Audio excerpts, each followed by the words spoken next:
Hello everyone, welcome to my YouTube channel. आप सभी के चैनल में फिर से स्वागत है। उम्मीद है आप सब अच्छे से पढ़ाई कर रहे होंगे। तो ये जो वीडियो हमारी है part 7 creating an inclusive school, paper जो है वो हमारा थर्ड है। मैंने मेंशन नहीं किया है, मैं बता देती हूँ, पेपर थर्ड है ये हमारा। और यूनिट 3 से रिलेटेड क्वेश्चंस हैं और आज हमारी ये जो थर्ड यूनिट है वो कंप्लीट हो जाएगी इसी क्वेश्चंस में। तो इससे पहले वाली वीडियो जिन्होंने नहीं देखी है, मैं उसका लिंक डिस्क्रिप्शन में डाल दूँगी। मैंने टेलीग्राम का चैनल भी बनाया है, तो प्लीज़ आप लोग वहाँ पे ज्वाइन हो जाइए ताकि आपको पीडीएफ मिल सके। तो इससे पहले वाली वीडियो में जो मैंने क्वेश्चंस करवाए थे वो 100 क्वेश्चंस करवाए थे। इस वीडियो में हम 101 क्वेश्चन से स्टार्ट करेंगे। तो स्टार्ट करते हैं क्लास को।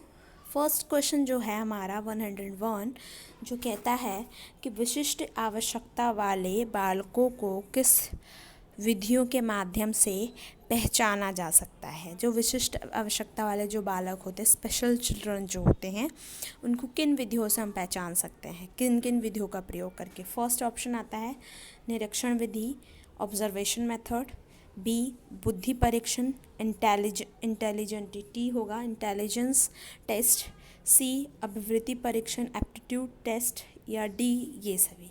तो इसका right answer option number D होगा। इन तीनों ही टेस्टों से हम बच्चों का पता लगा सकते हैं कि कौन से बच्चे जो हैं वो विशिष्ट आवश्यकता वाले हैं। नेक्स्ट क्वेश्चन से पहले मैं और भी बता दूं, ये तो हमारे 3 टेस्ट थे, और भी कुछ टेस्ट हैं जो हैं उपलब्धि परीक्षण, अचीवमेंट टेस्ट, डॉक्टरी जांच, मेडिकल चेकअप और व्यक्ति इतिहास विधि के स्टडी द्वारा भी हम बच्चों का मतलब पता लगा सकते हैं कि वो विशेष आवश्यकता वाले बच्चे हैं या सामान्य बालक है। तो इन सारे टेस्टों से हम उन बच्चों का आसानी से पता लगा सकते हैं। तो नेक्स्ट क्वेश्चन नंबर 102, जो कहता है कि शारीरिक दोष का पता लगाने के लिए किन विधियों का प्रयोग किया जाता है। ए निरीक्षण विधि, बी डॉक्टरी जांच विधि, सी ए और बी, या डी इनमें से कोई नहीं। तो इसका right answer option number C होगा कि इन दोनों निरीक्षण विधि और डॉक्टर विधि दोनों का ही प्रयोग होता है शारीरिक दोष पता लगाने के लिए। शारीरिक दोष सबको पता होगा, जैसे कोई चल नहीं पाता है, बैठ नहीं पाता है, इन सारे चीज़ों से शारीरिक रूप से जो उनको विकलांगता होती है उसको कहते हैं।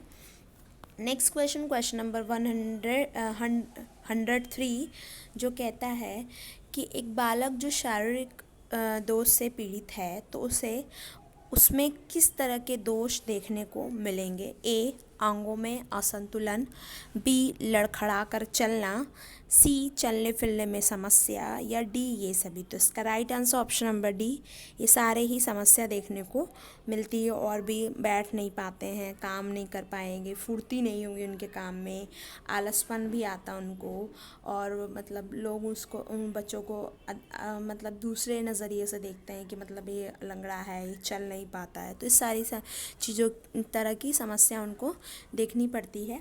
नेक्स्ट क्वेश्चन 104, जो कहता है कि स्वास्थ्य दोष वाले बालक का पता किस विधियों से लगाया जा सकता है। ए निरीक्षण विधि, बी डॉक्टरी विधि, सी ए और बी, या डी इनमें से कोई नहीं। तो इसका right answer option number C, दोनों ही विधियों से पता लगाया जा सकता है। नेक्स्ट क्वेश्चन नंबर 105, जो कहता है कि स्वास्थ्य दोष बालकों को किस प्रकार की समस्या का सामना करना पड़ता है। ए वो हमेशा फुर्तीले रहते हैं, बी चिड़चिड़ापन, सी शरीर में चिड़चिड़ापन, या डी बी और सी। तो इसका राइट आंसर होगा ऑप्शन नंबर डी, बी और सी। ये दोनों ही दोष जो हैं या समस्या है उनका सामना करना पड़ता है इन वाले बच्चों को जो स्वास्थ्य दोष से पीड़ित होते हैं। नेक्स्ट क्वेश्चन नंबर 106, जो कहता है कि मानसिक दोष वाले बालकों की पहचान कैसे करें। ए निरीक्षण विधि से, बी बुद्धि विधि से, सी ए और बी, या डी इनमें से कोई नहीं। तो इसका right answer option number C होगा, ए और बी। नेक्स्ट क्वेश्चन नंबर 107, जो कहता है कि दृष्टि दोष बालकों में किस प्रकार की समस्या का सामना करना पड़ता है। ए बार बार आँखों को मसलना, बी आँखों से पानी आना, सी सिर दर्द, या डी ये सभी। तो इसका right answer option number D होगा। ये सारी ही समस्या का सामना करना पड़ता है। बुक्स में और भी बहुत सारी समस्याएं हैं, तो आप लोग उसको रीड करें।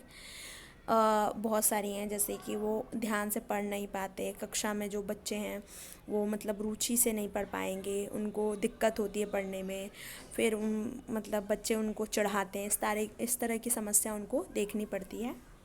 नेक्स्ट क्वेश्चन नहीं है, पॉइंट है क्या क्या। अधिगम असमर्थ मतलब बैकवर्ड चिल्ड्रन जो होते हैं, जो उनको मतलब सीखने में प्रॉब्लम्स होती है, उनका पता लगाने की विधियाँ कौन कौन सी है वो मैं बताती हूँ आपको। फर्स्ट, निरीक्षण विधि, मेडिकल निरीक्षण, रेटिंग स्केल से, इंटरव्यू से, चेकलिस्ट से, योग्यता टेस्ट से या बुद्धि लब्धि इंटरव्यू से हम पता लगा सकते हैं कि इन बच्चों में अधिगम असमर्था बालक कौन से हैं। ठीक है, तो ये सारे जो टेस्ट हैं इनका पता लगाने के लिए इन सब का प्रयोग किया जाता है। नेक्स्ट क्वेश्चन, क्वेश्चन नंबर 108 जो कहता है कि अधिगम असमर्थ बालक में निम्न में से कौन सा गुण देखने को मिलता है। ए, दाएं बाएं में अंतर समझने में असमर्थ होते हैं, मतलब समझ नहीं पाते दाएं बाएं का अंतर जो होता है। बी, गृह कार्य को कर लेना। सी, सुंदर लेख होता है उनका, या डी इनमें से कोई नहीं। तो इसका right answer option number A होगा कि उनको दाएं बाएं में अंतर समझने में बहुत ज़्यादा समस्या आती है। नेक्स्ट क्वेश्चन, क्वेश्चन नंबर 109 जो कहता है कि मंद बुद्धि बालक किसे कहते हैं। ए, जो सामान्य हो। बी, जो सामान्य बालकों से बुद्धि में मंद हो। या सी, जो कार्य समय से करे। या डी, जो सृजनात्मक हो। तो इसका right answer option number B होगा, जो सामान्य बालकों से उनकी जो बुद्धि होती है वो मंद होती है, उनको हम मंद बुद्धि बालक कहते हैं। नेक्स्ट क्वेश्चन, क्वेश्चन नंबर 110 जो कहता है कि एक अभिभावक का बालक मंद बुद्धि से पीड़ित है तो उसे क्या करना चाहिए। ए, उसे बच्चे पर ध्यान नहीं देना चाहिए। बी, उसे अध्यापक से बात करनी चाहिए। सी, उसे डॉक्टर से परीक्षण करवाना चाहिए। या डी, ए और सी। तो इसका right answer option number C होगा। उस अभिभावक को क्या करना चाहिए, डॉक्टर के पास जाकर बच्चे का चेकअप करवाना चाहिए। नेक्स्ट क्वेश्चन, क्वेश्चन नंबर 11 जो कहता है कि साक्षात्कार विधि से अध्यापक बालक के बारे में क्या पता कर सकता है। ए, व्यवहार। बी, समस्या और उसका कारण। सी, ए और बी। या डी, केवल समस्या। तो बी ऑप्शन इसका सही होगा, समस्या और उसका कारण भी पता लगा सकता है। नेक्स्ट क्वेश्चन, क्वेश्चन नंबर 112 जो कहता है कि बंद अंत वाले मतलब क्लोज एंडेड प्रश्न क्या होते हैं।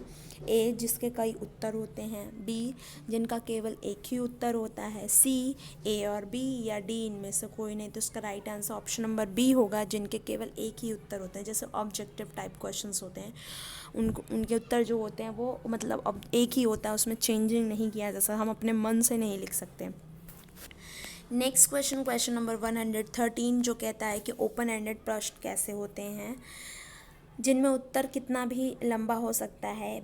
बी, एक शब्द। या सी, एक ही उत्तर होता है। या डी, इनमें से कोई नहीं। तो इसका राइट आंसर, मैंने आंसर नहीं मेंशन किया, इसका आंसर जो होगा ए, इनका उत्तर हम अपने हिसाब से लिख सकते हैं। तो ऐसी टाइप जो क्वेश्चंस होते हैं वो वाले क्वेश्चंस जो होते हैं वो ओपन एंडेड क्वेश्चन होते हैं।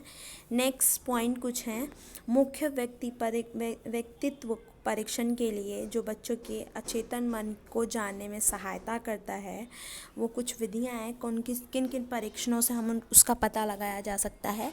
तो वो है, जो फर्स्ट है रोशर स्याही धब्बा परीक्षण, ये थीमेटिक ऑपरेशंस, चिल्ड्रन ऑपरेशन परीक्षण, शब्द साचार्य परीक्षण, वाक्य पूर्ति परीक्षण और साइक्रो ड्रामा परीक्षण, ड्रामा परीक्षण। ठीक है, तो ये सारे व्यक्तित्व परीक्षण के लिए उपयोग में लाए गए परीक्षण के नाम है।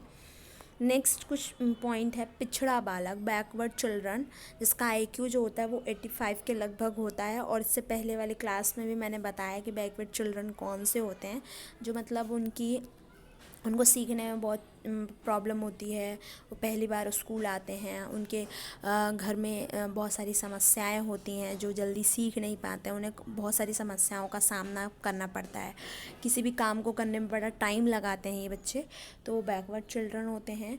नेक्स्ट है जो है वो प्रतिभाशाली गिफ्टेड चिल्ड्रन। गिफ्टेड चिल्ड्रन के जो आईक्यू लेवल होता है वो 130 से लेकर 160 के अराउंड होता है। ये गिफ्टेड होते हैं जिनका आईक्यू लेवल सामान्य बालकों से बहुत ही अच्छा होता है। ये काम जो करते हैं वो बड़ा उनमें सृजनात्मकता पाई जाती है, किसी भी काम को फास्ट करते हैं, अपने लेवल से अप वाले काम को करते हैं। मतलब अगर 7th क्लास में पढ़ते हैं तो उनको 8th क्लास तक की नॉलेज होती है इन बच्चों में। तो ये गिफ्टेड चिल्ड्रन होते हैं, ये नॉर्मली 5 to 4% इस टाइप के बच्चे मिलते हैं। और सारे जो होते हैं वो सामान्य रूप से सामान्य बालक होते हैं, लेकिन ऐसे बच्चे जो होते हैं वो 5 या 4% ही देखने को मिलते हैं। नेक्स्ट जो है पेज था वो मैंने समावेशी विद्यालय के बारे में था, तो इसलिए मैंने उस क्वेश्चन को ही ले लिया। उसमें क्वेश्चंस नहीं बने, वो तो आपको सबको पता है, इसलिए मैंने क्वेश्चन ही ले लिया। समावेशी विद्यालय को आप क्या अभिप्राय देंगे? मतलब समावेशी विद्यालय मतलब जो विशेष बच्चों के लिए बनाया जाता है। जैसे समावेशी विद्यालय वो विद्यालय होता है जो सामान्य बच्चों के साथ विशिष्ट आवश्यकता वाले बच्चों के लिए भी शिक्षा देता है। ठीक है, समावेशी विद्यालय में सभी प्रकार के विद्यार्थियों की मूलभूत आवश्यकताओं को ध्यान रखा जाता है, उनकी सुविधाओं को ध्यान रखता है। इसमें जो होता है असमर्थ बालकों के प्रति नकारात्मक व्यवहार नहीं होता, सकारात्मक व्यवहार देखने को मिलता है। उनको उसी तरह से ट्रीट किया जाता है जैसे सामान्य बालकों के साथ, उनको सामान्य बालकों के साथ पढ़ाया जाता है। फिर इसमें जो होता है अध्यापकों की मुख्य भूमिका होती है। इनमें विभिन्न कौशलों वाले बच्चे होते हैं, बच्चों को मतलब उनके साथ अच्छा व्यवहार किया जाता है। उनकी जो सामान्य मतलब कमरे में कौन कौन सी सुविधाएं होनी चाहिए, किस तरह की फैसिलिटीज़ होनी चाहिए, सारी चीज़ें स्कूल्स में प्रोवाइड की जाती हैं ताकि बच्चा जो है वो अच्छे से पढ़ सके। और कक्षा में विद्यार्थी बैठने हेतु खुला स्थान होता है। और कक्षा की जो भौतिक संसाधन है, टेबल, कुर्सी, पंखा और रूम्स बड़े मतलब अच्छे होते हैं ताकि बच्चे रुचि लेकर उसमें पढ़ें, उनको कोई प्रॉब्लम ना हो, बैठने में प्रॉब्लम ना हो।